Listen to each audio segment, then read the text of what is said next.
অজু করার সময় অজুর পানি যখন মুখে লাগাবেন একটি দোয়া পড়বেন, আপনার চেহারা নূরের মতো উজ্জ্বল হয়ে যাবে ইনশাআল্লাহ। আপনার চেহারা নূরের মতো উজ্জ্বল হয়ে যাবে।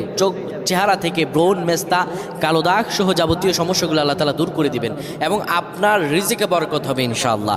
আপনার দোয়াগুলো কবুল হয়ে যাবে। অনেকের চেহারা সুন্দর কিন্তু তাকাতে ইচ্ছে করে না, মনে হয় চেহারায় নুন নাই, কিন্তু অনেকের চেহারাই কালো কিন্তু দেখতেও ভালো লাগে। যেমন এই যে বেলাল হাবশি, চেহারা দিকে তাকালেই শান্তির সুবাতাস বয়ে আসতো। সাহাবীরা যার চেহারা দেখে অনেক প্রশংসিত করিয়েছিল এবং যার কলব স্বচ্ছ ছিল।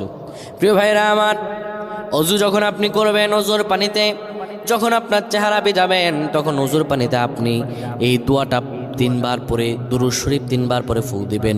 দোয়াটি হলো আল্লাহু নূরুস সামাওয়াতি ওয়াল আরদ, আল্লাহু নূরুস সামাওয়াতি ওয়াল আরদ। পানিগুলো নিয়ে সেই পানির মধ্যে আপনি ফু দিয়ে চেহারার মধ্যে লাগাবেন। আমার